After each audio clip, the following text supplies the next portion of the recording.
Good evening. It's my first time picking up the camera today, and today is February 9th. So it's Tuesday, February 9th, 2021. Here I am. End of the day at 6:22, and I'm not quite done with my water yet.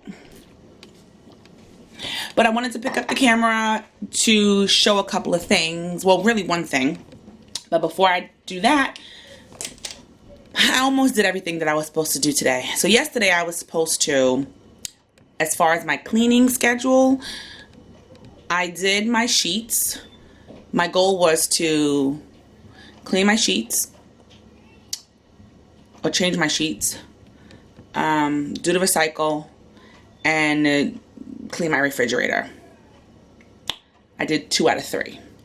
So, and I have not been keeping up with my daily morning and evening routine, so I have to really get back into that. I've just been kind of busy in the morning. And then today's task was to do my zone cleaning, which is, I think, the 2nd floor, and spend 30 minutes cleaning that. I did not do that, but I did spend 15 minutes doing some paperwork. So I did do something, but we're just going to move on because it's late and I'm going to get ready to go to bed. We're going to get ready to have, well, we're not going to have Bible time. My son is sick. He's not sick. He has a headache. So I'm going to go upstairs and check on him in a bit. But I wanted, because I did have a question. And what about me? What about you, babe? My husband is sleeping on the sofa. Can I show them you sleeping on the sofa? Can you see him right there? Barely. Anyway, I had a question. Oh, can you put my ginger tea on? I don't know how I'm supposed to do that. It's already grounded. You gotta pour it in. All right, I'll be back. Okay, I'm back. So, I had a question about a particular curriculum that I use, and it's more of a system, but it is, and actually, needing to work on that tonight, so I figured I will show how I sometimes use this program. So the goal with this program that I'm finding is it's really meant for, well, I don't want to say what it's meant for. I did the training videos. Oh, it's dark. Let me get the book and then. So there is a training.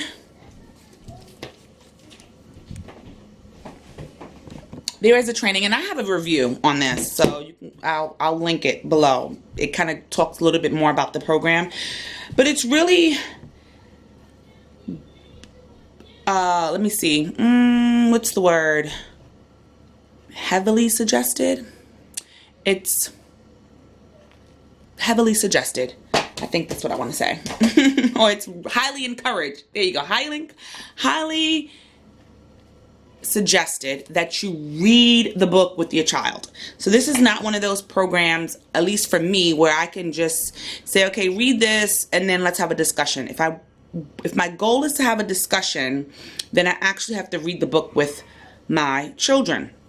And so I have done in-depth conversation, in-depth discussions, and sometimes I'll just do very quick discussions. And sometimes, let's say if I didn't read the book and it's just something that they are they're just kind of like telling me about the book, and if I'm not getting a clear understanding as to what the conflict is, because that's really the main thing, is like, who is the protagonist, who's the antagonist, what is the conflict, what is the resolution, then I'll ask those questions, and those questions I did specifically get from the book. So this is the book that we are reading. Well, I am reading to my kids, and I usually do this a lot with read alouds. So here is the book that we're reading, The Wind in the Willows, and I'm going to actually turn the camera around, and I'm going to show you kind of how I do it. And so my son is 11, or my oldest is 11. Oh, he's going to be 11 soon in a couple weeks. Oh my gosh. My other son is going to be 10 in June, and my little one is 5. So let me turn the camera on. Okay, so for the sake of time, hopefully I will do this justice. But there are so many ways to use this program. Sometimes I'll have an in-depth conversation. Sometimes I'll have a quick conversation. With this particular book, because we are enjoying it so much, I am not having a deep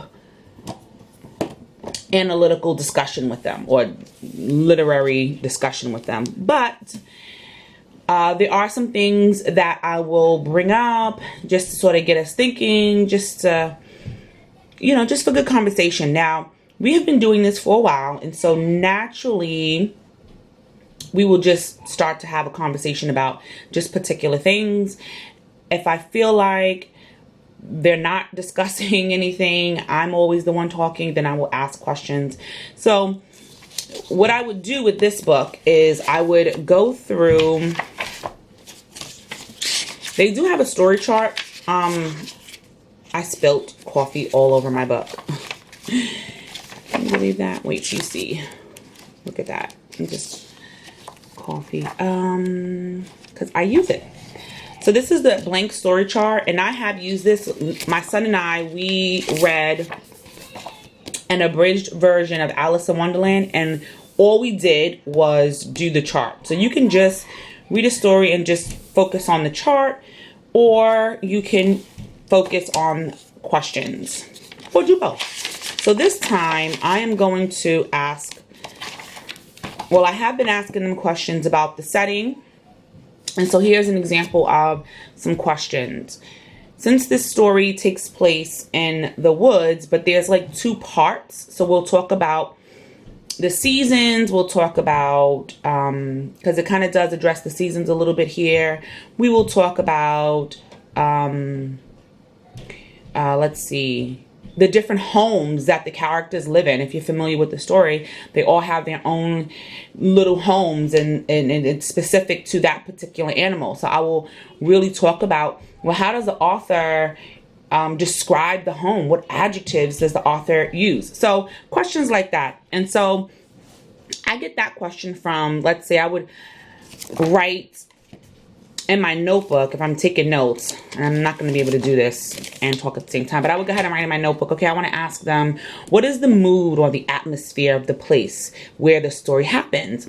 Is it cheerful and sunny or dark and bleak?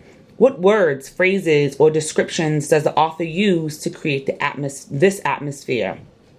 What is the weather like in the story? And so we'll talk about that. And it's like, well, how do you know that that's what the weather is like? Another question that comes up quite often is, on what day does the story happen? What time of the day? How long a period of time does this story cover? So I've asked these questions so many times, they kind of just come natural to me at this point. And that is one of my goals to, as I use this program, is to really get familiar with the questions. Now, I haven't memorized every question. So another thing is we like to talk about the characters in the story. So I will go ahead and I would review the list here on this page, and we may come back to some of these questions, because I think I just finished chapter 5, so we're not finished the book yet, but I still bring up certain talking points just to get them thinking, because sometimes they forget everything.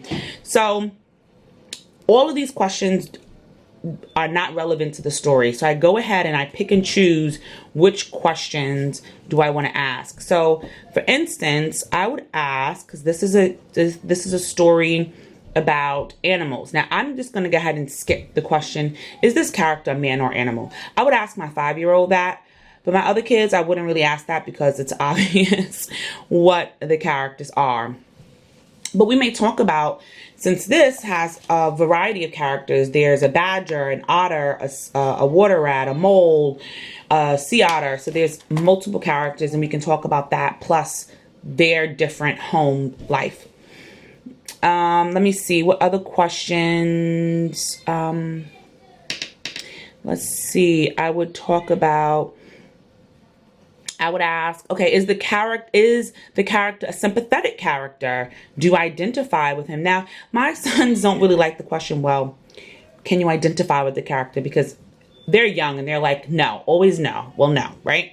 But that's a good question to ask. And so you can build a discussion around, can you identify with the character, right?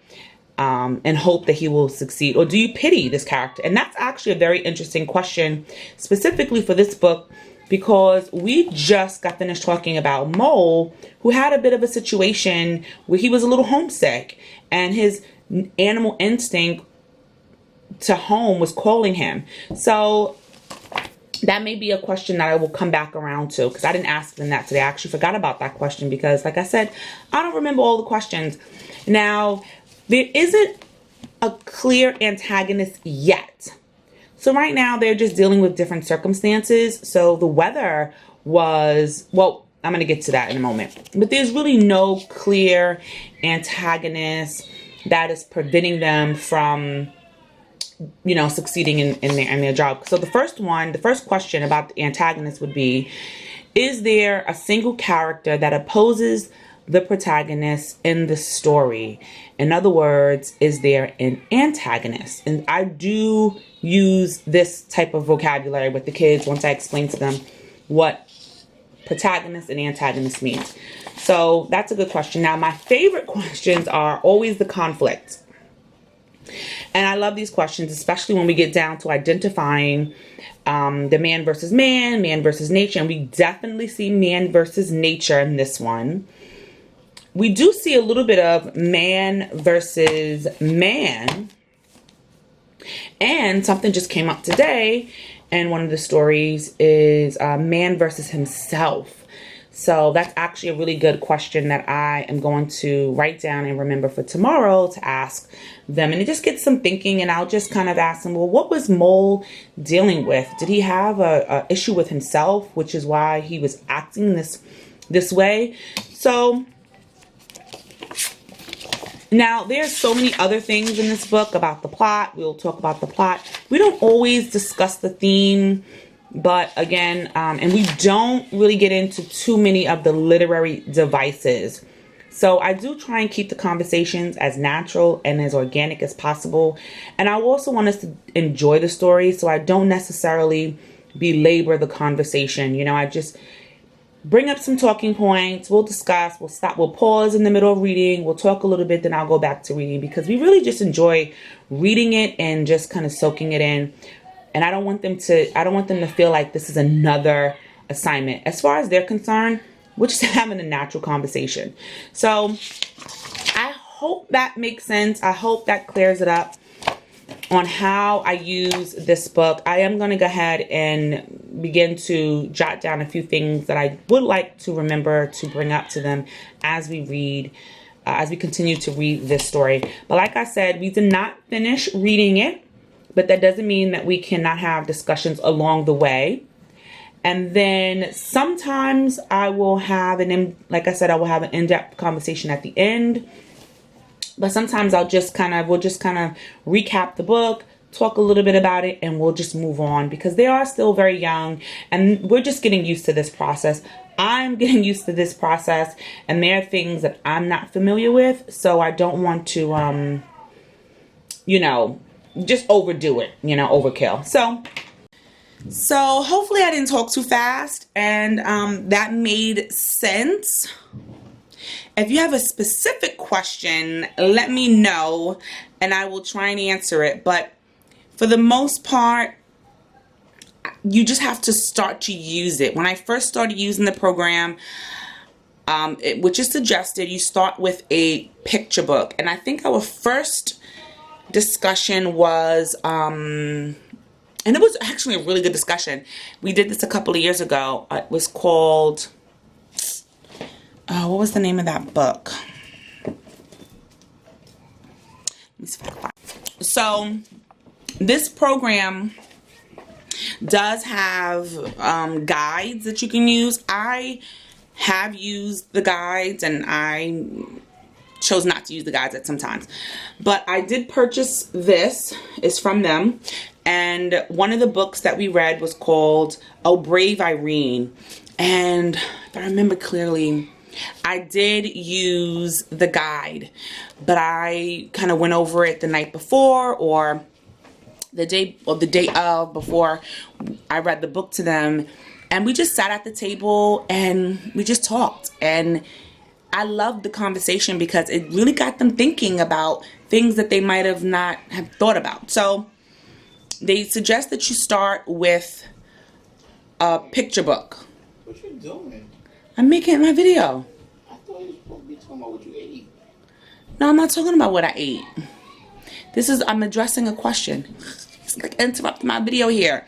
So when I first learned about the program, the author or the creator used a book, A Bargain for Francis. I forget who it's by.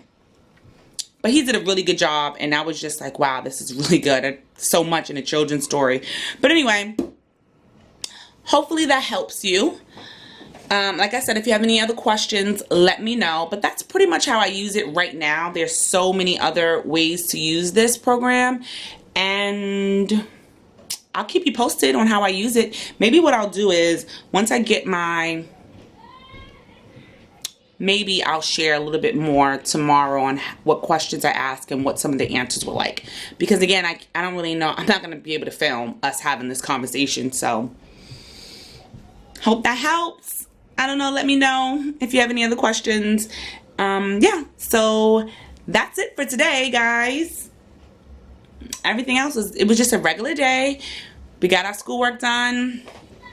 And I'm going to get ready to head to bed soon. It's 6:43, so